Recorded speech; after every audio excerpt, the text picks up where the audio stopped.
Good evening, everyone. My name is Mike Pirro. I'm the superintendent of Pittsford Schools, and it's my pleasure to be here with all of you this evening.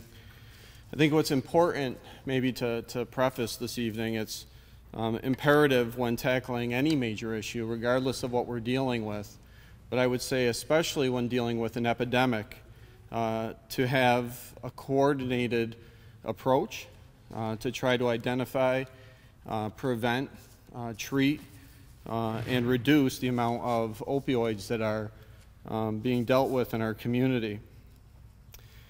We have a real unique approach in Monroe County as far as partnerships are concerned. And we're going to lead you in a candid discussion about the crisis and the impact it's had on our county and in Pittsford. Our experts will answer questions and share ways our community can work together to tackle this problem. I want to thank you for being here tonight and showing an interest in something so serious. This is not an easy topic for us to talk about, and it's not an easy topic to listen to. But I want to applaud your courage and your initiative for being here tonight, because this is a very important topic.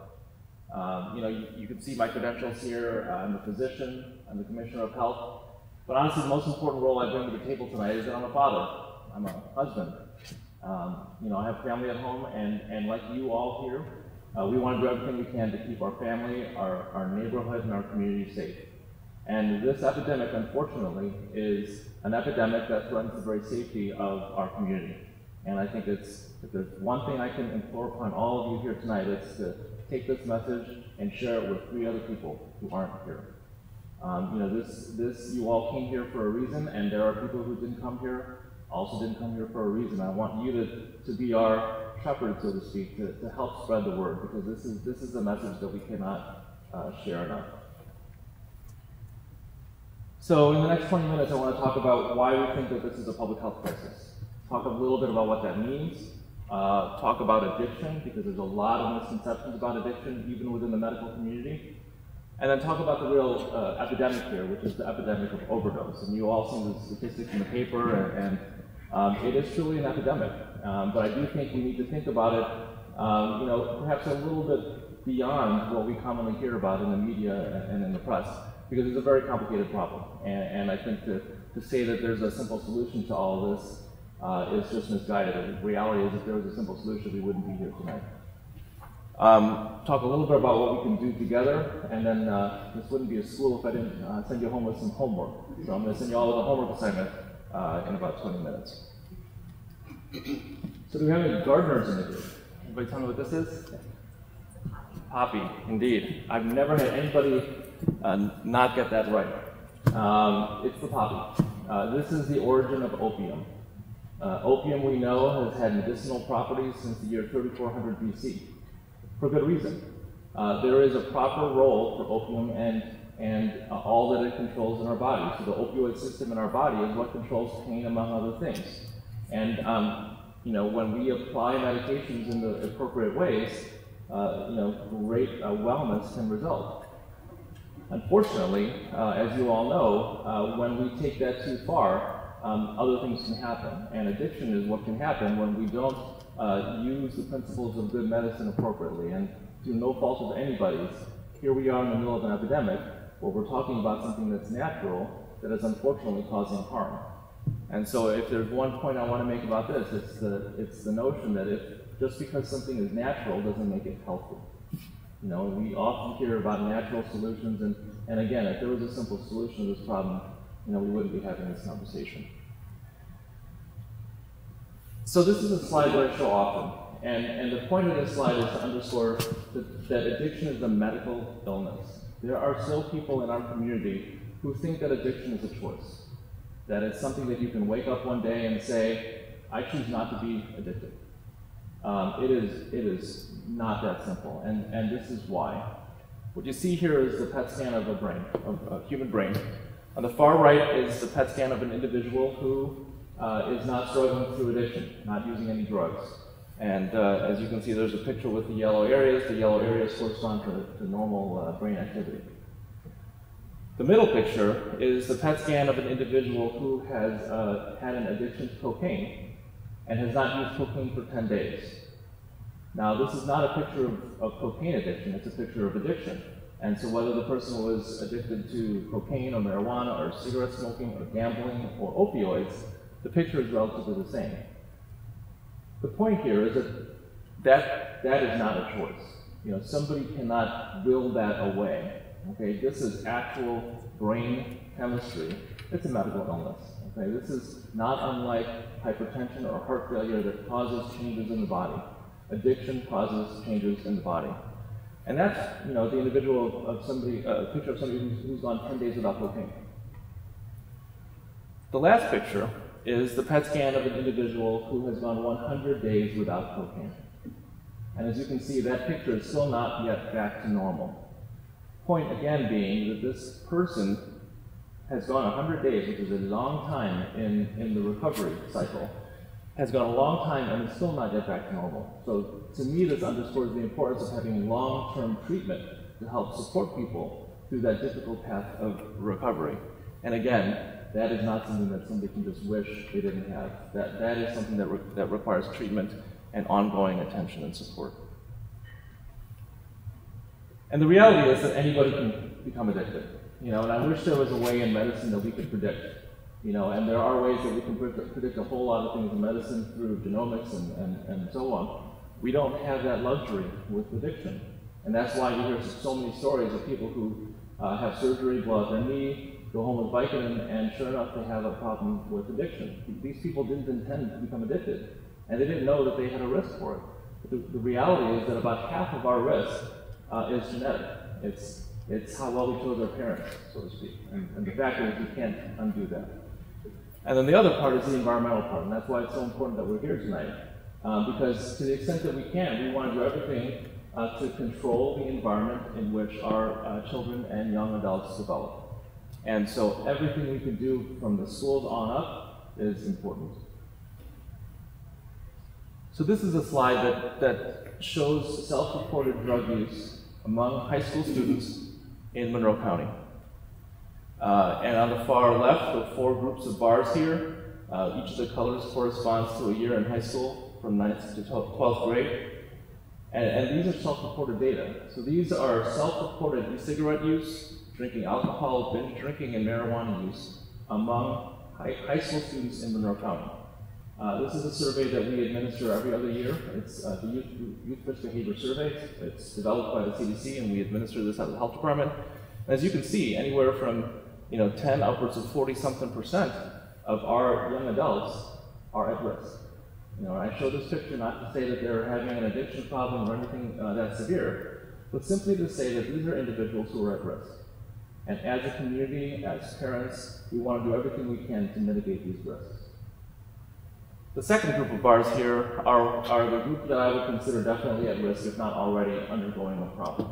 And these are high school students who ever report using heroin, using prescription drugs to get high, or using over-the-counter drugs to get high. Thankfully, the numbers are lower, but these represent highly risky behaviors. And from my standpoint, these people are already at risk, if not struggling. And this is right here in Monroe County. We administer this survey across all school districts. There's not a single district in this county that is immune to this problem. And I don't need to tell you how much of a human toll this problem has taken.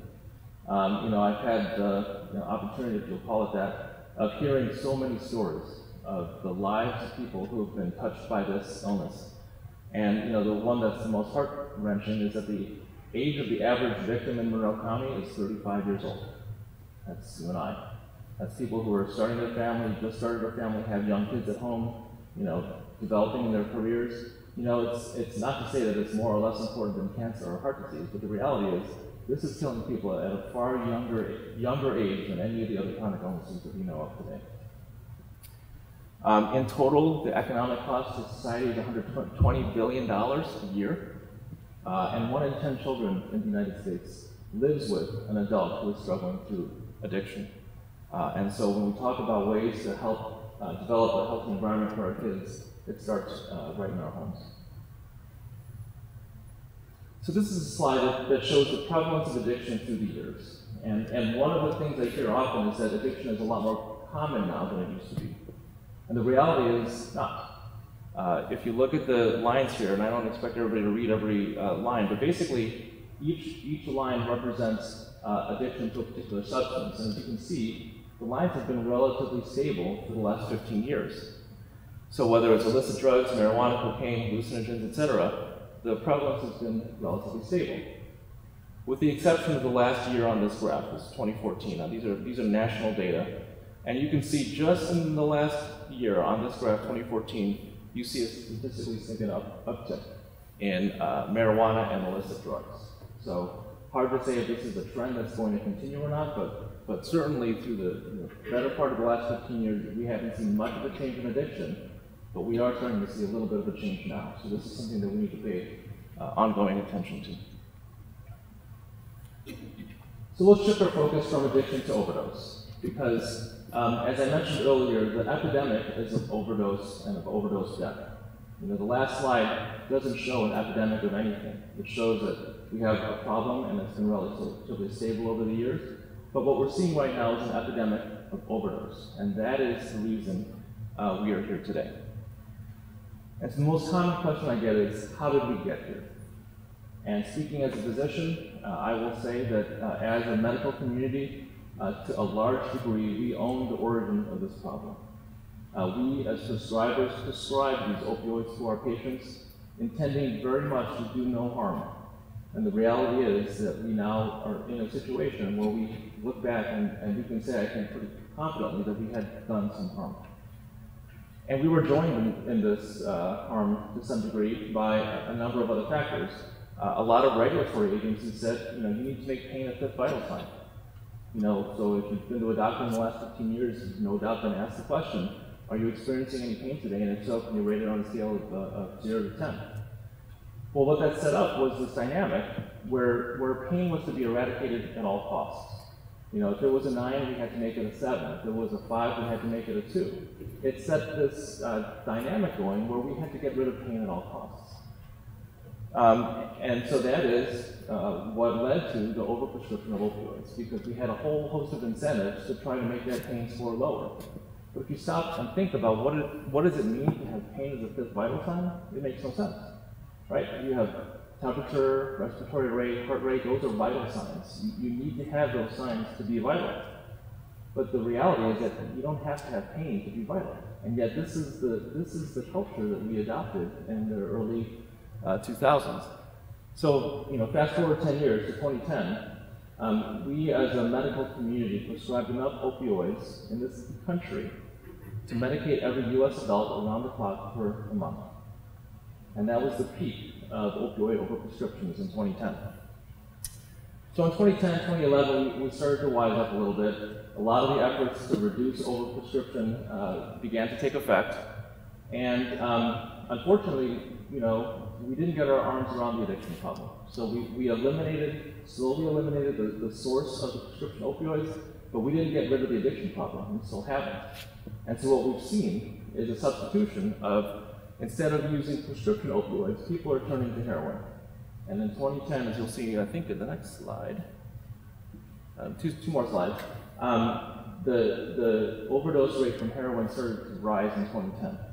Okay, so that's our evidence for why we think people substituted from prescription opioids to other drugs.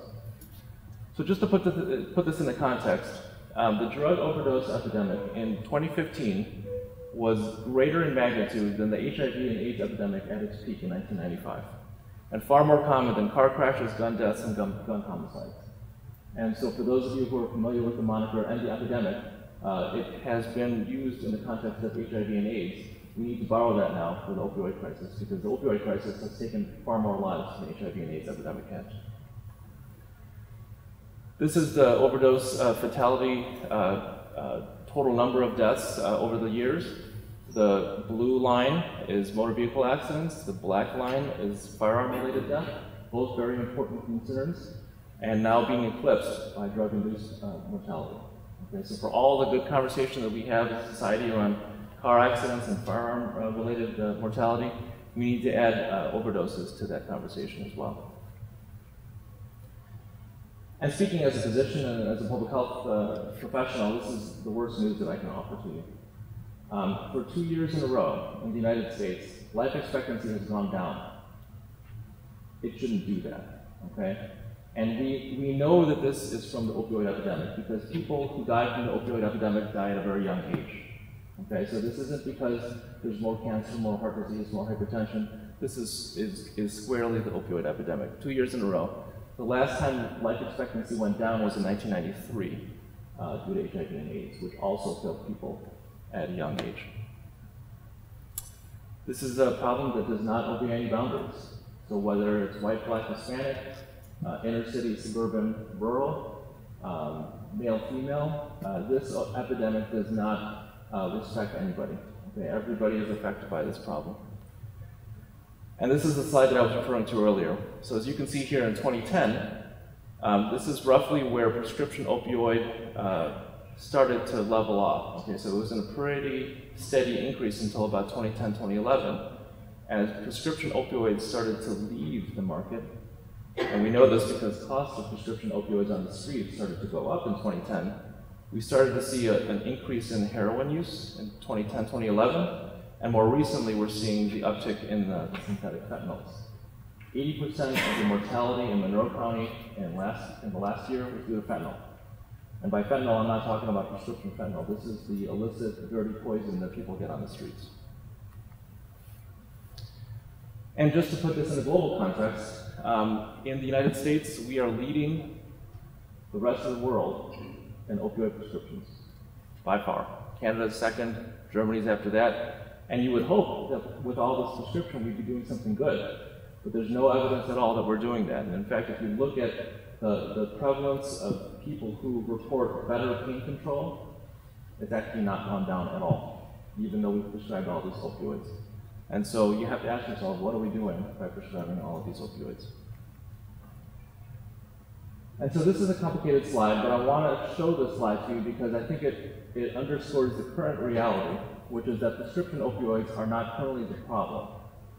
No doubt it was a part of the problem at the beginning, but when we look at the current epidemic, we're not talking about people dying from prescription opioids any longer.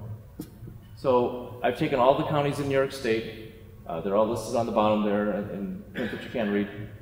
The orange line is the prescription rate per capita of opioids in that county. So in a given county, take the total amount of opioids that were prescribed divided by the total number of people, and that's basically the burden that we consider as the standard for comparing opioid prescription rate.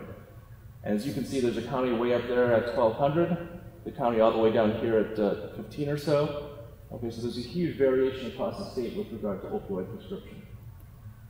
The blue bar is the overdose mortality rate per capita by county.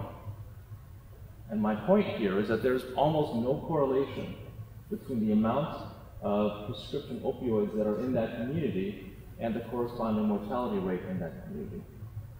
The take-home message here is that we're out of the phase where prescription opioids are the reason why people are dying, and that's borne out through all of the data that we see across the state, where it's largely heroin and now fentanyl that's causing people to die. And so I added this slide today to underscore that this is not just a Monroe County problem. Okay, so these are the 9 counties around us. The big number in each of these counties is the mortality rate per capita in that county. Obviously Monroe County has the most in terms of number because of population, but when you look at the rate, Yates County, Chemung County, Steuben County, a whole host of other counties have actually a higher rate of opioid mortality than we do. And this is not a competition. This is not a competition that anybody wants to win. The point is that this is a problem that we're seeing across the entire region. And these are the data from Monroe County. And just a couple of weeks ago, we released the data for the first 6 months of 2017. So what you see here, 95 deaths in 2017, that's from January to the end of June. And so, roughly speaking, if you double that, we're on track to eclipse the number from 2016. And this is the epidemic. Okay, this is the number that's going up rapidly, in contrast to the addiction statistics, which have been relatively stable over time. And so why are we focusing on overdose? Why are we all here tonight? The reason is because it's preventable. That's the number one reason, the only reason. Overdose is preventable. In our region, the ERs have done a huge amount of work hospitals included, on this crisis. And I want to focus on overdose because we know that that's the population that's most at risk. Okay, people who come into the ER have a 41% chance of coming back to the ER or the hospital within 3 months for some reason. And fast forward to the bottom, they have a 12% chance of having another overdose. And they have a 9% chance of having another opioid overdose. So when we look at ways to identify who's most at risk, it's the people who've already had an overdose. And that's why we want to focus on this group of people, because it's the group of people that we think of as having the highest risk of coming back. And so these are the risk factors we need to target. So unlike addiction, where we know that a lot of it is environmental and genetic, and we want to do everything we can to prevent addiction, when we look to prevent overdose, we've got to look at the problem in a different way. We've got to look at these risk factors as the risk factors that we want to prevent. Mixing multiple substances, far and away the most common risk factor in this community. People who mix fentanyl with something else, and I say something else because often they don't know. And that is what's killing people in this community. Using drugs alone, also a risk factor. The piece about losing tolerance after abstinence, what that means is, to put it in real terms, if we put somebody through detox, and if they don't have somewhere to go after that, they actually have a higher risk of dying coming out of detox than they did before going in, because they no longer have the tolerance that they had before. So whatever amount of drug they used to use before going into detox, if they use the same amount of drug after detox, they have a higher rate of having a fatal overdose. And that's why it's so important that as we have this conversation about detox beds, we can't stop there. And we've got to look at what do we do for individuals once they leave detox, because from my standpoint, if all we do is increase detox beds, but we don't increase the capacity for what happens after that, we'll not have done anything good. And so this is the action plan that County Executive Donaldo mentioned earlier. I put this up here not to say that we're done, but to say that we've got holes in every important fire. And I have colleagues from across. In fact, I got a text just now from Gail Bernstein, who's the Commissioner of Health from Erie County, and she saw this and she said, "You guys are doing great work." And we are, and we have a long way to go. And so I'm very proud of this plan. We've got a lot of good things happening. I just counted earlier today, we've done 52 public speaking engagements on opioid crisis since January. And I won't stop. We've got a lot more work to do. And it's really an all hands on deck kind of situation. So a lot of good work happening, and we've got a lot more good work to do. So I show this to you not to show my picture, but rather to show that there is a video that we just produced that is accessible on our website at monroecounty.gov/health that will train you on how to use Narcan. I want you all to go to your pharmacy sometime soon and pick up Narcan. You do not need a prescription. There's a standing prescription available at every major pharmacy in the community. And between the education that the pharmacists will provide and this video, I believe that as a community, we can be far more prepared for the next overdose simply by taking this one step. So this is your homework for tonight, okay? I carry Narcan everywhere I go. I hope I never have to use it, and nobody wants to use it, but if you have to use it, you will. And it's not any different than having an epinephrine pen for your child with a food allergy, or nitroglycerin for your loved one who has heart disease. It's just about being prepared. So further homework, Cheryl mentioned some of it earlier, go home, look in your medicine cabinet.